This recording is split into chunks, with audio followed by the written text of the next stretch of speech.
आपकी खिदमत में ये ड्रामा अब भी ज़ौक़ की तस्कीन के खातिर पेश किया जा रहा है, जिसमें एक हो साख्ता नक्काद से अल्लामा इकबाल की नज़्म परिंदे की फरियाद पर एक नाकदाना गुफ्तगू शामिल है। हम इस नज़्म की पेशकश के लिए शेख खिजरा को आवाज़ दे रही हूँ कि वो आए और ये नज़्म आप सब के सामने पेश करें। शेख खिजरा।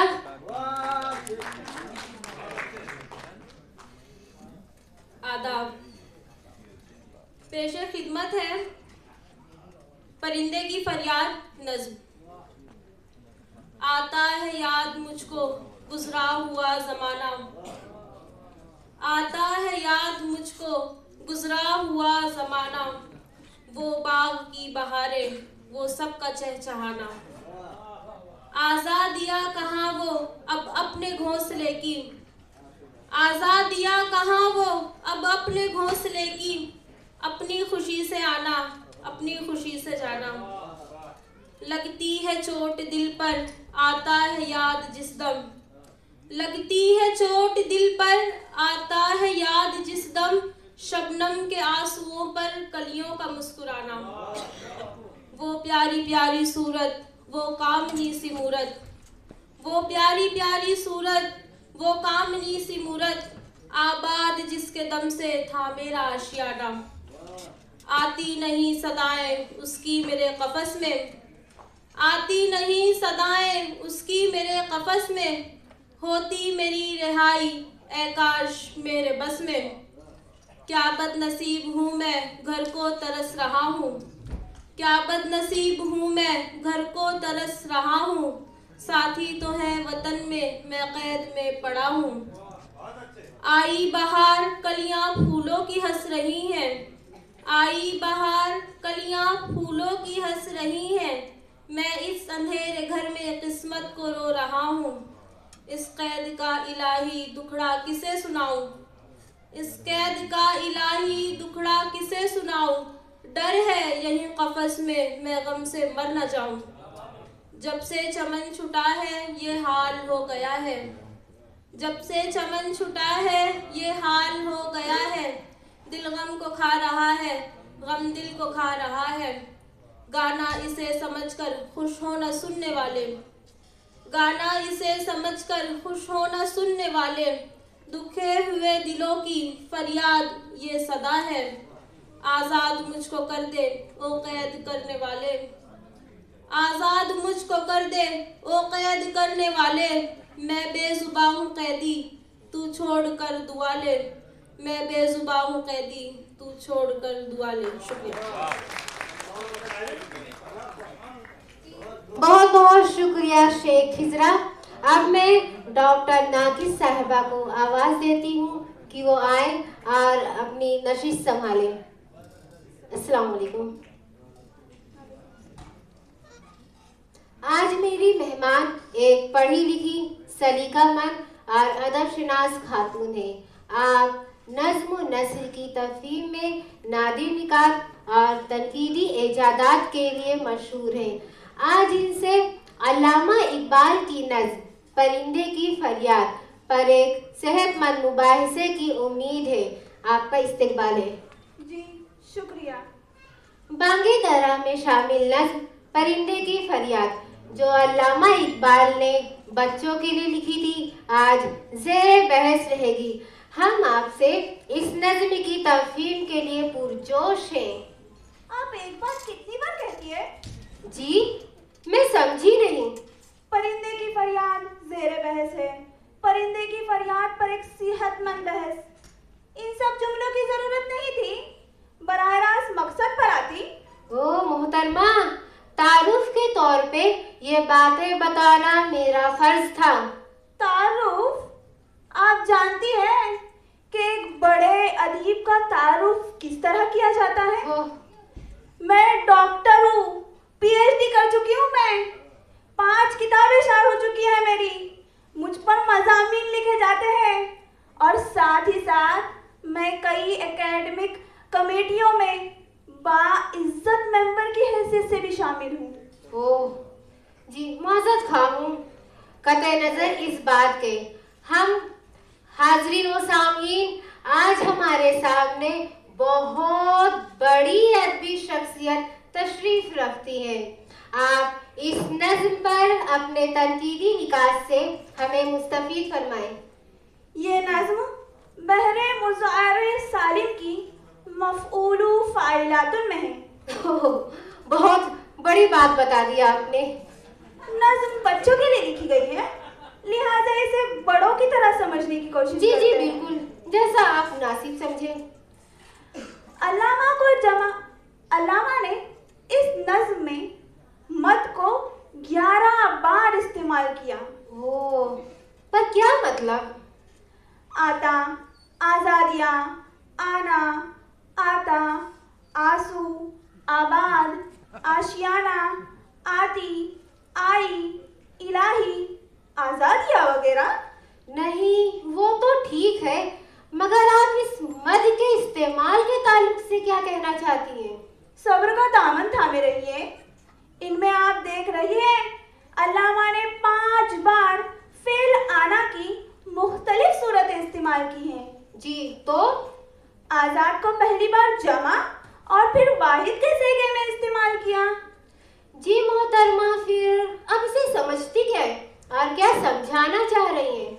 मैं क्या समझती हूँ और क्या समझाना चाह रही हूँ, बल्कि आपको बताना चाह रही हूँ कि नज़्म के ताल्लुक से एक नुक्ता वाज़ेह हो गया। कौन सा नुक्ता? मद वाला। जी, अब क्या कहा जाए? नज़्म की तफ़हीम के दूसरे मरहले में दाखिल होते हैं। जी जी बिल्कुल, आप जारी रखिए। अल्लामा को जमा के मुख्तलिफ इस्तेमाल में महारत थी। ओह, आपने तो एक और नई बात बता दी।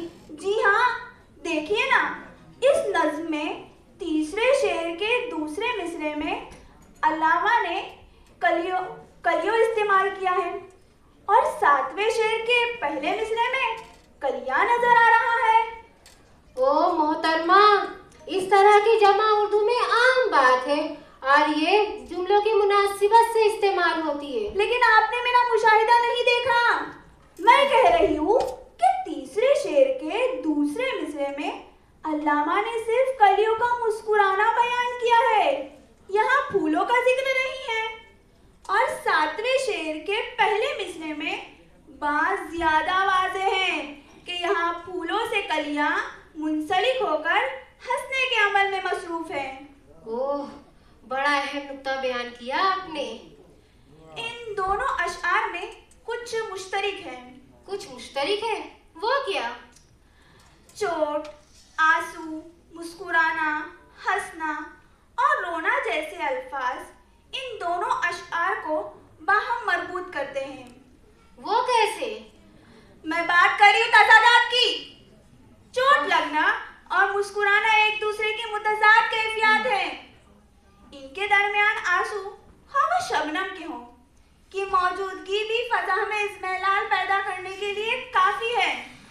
ओ मोहतरमा, आप शायद तीसरे शेर के बारे में बात कर रही हैं। जी, इस शेर में तो अल्लामा इकबाल परिंदे की उस खुशगवार याद का जिक्र फरमा रहे हैं कि जब मौसम सरसब्ज व शादाब रहा करता था, शबनम के कतरे कलियों में जान डाल देते थे।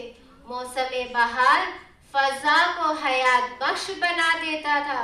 उस खुशनुमा मंजर को याद करते हुए परिंदे का दिल मजरूह हुआ जा रहा है। नज़्म की तशरीह आप कर रही हैं? मैं जी जी बिल्कुल, नज़्म की तशरीह आप ही कर रही हैं। तो फिर बराए मेहरबानी मुझे तजुर्बा करने दीजिए। जी, तफसीर व तफहीम करने दीजिए। हाँ बेहतर, जारी रखिए। 7वां शेर देखिए। देख रहे हैं। हंस रही हूँ फेल हाल इस्तमरारी मुअन्नस है और रो रहा हूँ फेल हाल इस्तमरारी मुज़क्कर है। जी, दुरुस्त फरमाया आपने। छठा शेर और 7वां शेर भी एक दूसरे से राब्ते में होने का सबूत पेश कर रहे हैं। जी, मैं कुछ समझी नहीं। अगर आप समझती तो मुझे जहमत नहीं देती। ओ मोहतरमा, अपने इल्म से मुस्तफीद फरमाइए, अपनी जात से वाकिफ ना कराइए। अरे आप बुरा ना मानिए, ये बात तो मैंने यूं ही रवा रवी में कह दी। ठीक है, आप जारी रखिए। छठे शेर में बदनसीब और घर पहले मिसरे में, और 7वें शेर में अंधेरा घर और रोती किस्मत मानवी तौर पर एक दूसरे से जुड़ी हुई इस्तिलाहात है। अल्लामा ने एक ही कैफियत को मुख्तलिफ अल्फाज में बयान किया है। जी सही फरमाया आपने। घोंसले, कफस, कैद, वतन, आशियाना और चमन बाहम मुतजाद कैफियत के हामिल अल्फाज हैं।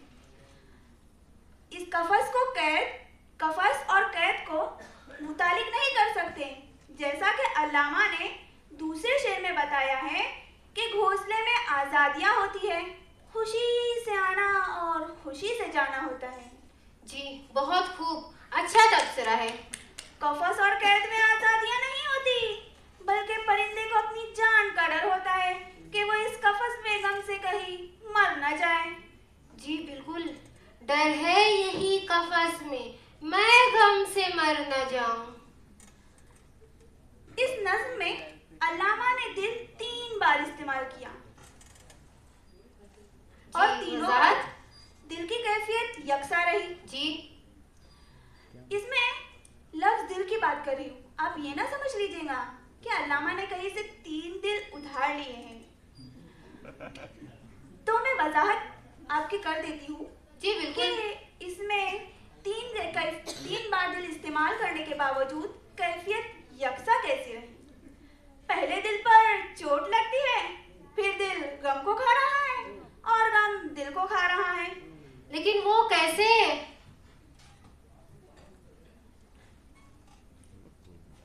आप समझ नहीं रही है मेरी बात। जी जी तो आप समझाइए मुझे। यही मैं बात कर रही हूँ कि इस नज़्म में उन्होंने कहा कि पहले दिल पर चोट लगती है, फिर दिल गम को खा रहा है और गम दिल को खा रहा है। ये तीनों बातें यकसा है। ठीक।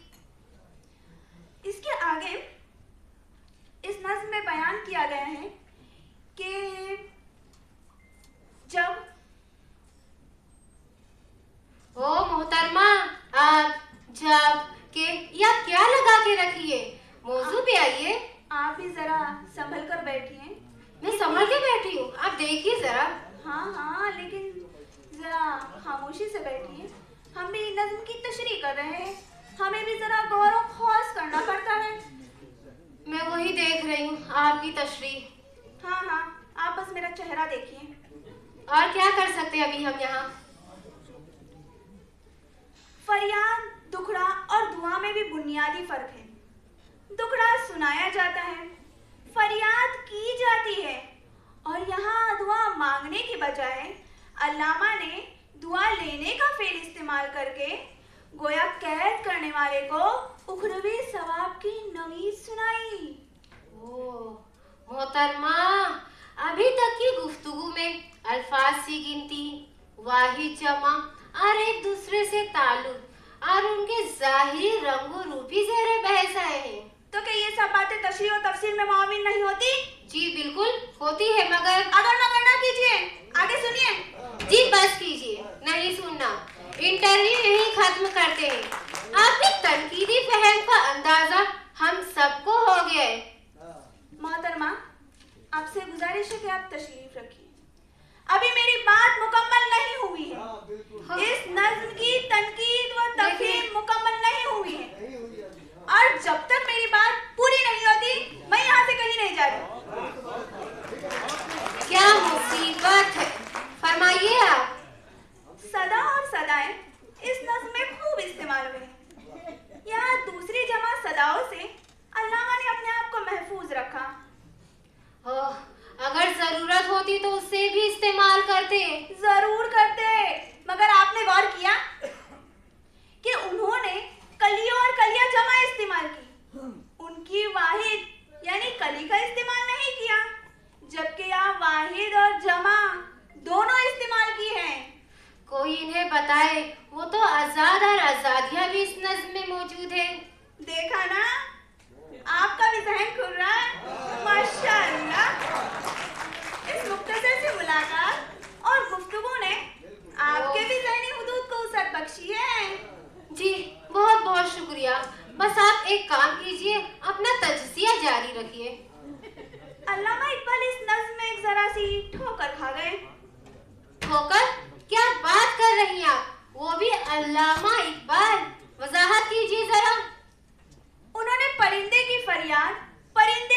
जुबानी सुनाई। जी बिल्कुल। उसे टुकड़ा दुखे हुए दिलों की फरियाद कहा। हाँ हाँ, फिर उसे गाना समझकर तफरीह का जरिया ना समझने की दरख्वास्त भी की। फिर यानी ये सारा बयान, ये सारी फरियाद, ये सारा टुकड़ा परिंदे ने अपनी जुबान से अदा किया है। जी बिल्कुल, मगर आप कहना क्या चाह रही हैं? तो अल्लामा ने आखिर में ये क्यों कहा, मैं बेजुबान हूं कह दी। ओह, ये बात। जब जुबान से सारी दास्तान बयान की, फरियाद की, तो फिर ये बेजुबानी का रोना क्यों? मोहतरमा, ये नज़्म परिंदे ने नहीं लिखी, उसे अल्लामा इकबाल ने लिखा है। उन्होंने कैद में पड़े हुए एक परिंदे के एहसासात को जुबान दी है। लेकिन जुबान तो परिंदे की ही है ना, या किसी और की? जी, आप बस जारी रखिए, यहाँ वहाँ ना जाइए। एक बात और मुझे कहनी है। जी जी बिल्कुल, आप फरमाइए। इसमें उन्होंने ये बात बताई है, इस नज़्म का एक शेर मेरी भी पुरानी यादों से मुंसलिक है। हाँ, वो कौन सा खुशनसीब शेर है? वो प्यारी प्यारी सूरत, वो कामनी सी मूरत, आवाज जिसके दम से था मेरा आशियाना। जी बहुत खूब, बहुत खूब, बहुत अच्छा है। एक बात और रह गई है जरा। हाँ हाँ, आप सुनाइए, आप बस जारी रखिए। इस बज़ाहिर रंजीदा और अफसुर्दा नज़्म में कई अल्फाज ऐसे आए हैं जो अफसुर्दगी को मिटा देते हैं। ऐसे कौन से अल्फाज है? खुशी, बहारे, चहचहाना, मुस्कुराना वगैरह। जी बिल्कुल, आपने दुरुस्त फरमाया। उम्मीद करते हैं हाजरीन, सामीन व नाजरीन आपके तनकीदी इजादात से मुतफिक हुए होंगे और आपके अदबी ज़ौक़ का तस्कीन भी करेंगे और आपकी अदबी हैसियत का तस्कीन भी करेंगे, तअय्युन भी करेंगे। आपका बहुत बहुत बहुत शुक्रिया। जी शुक्रिया।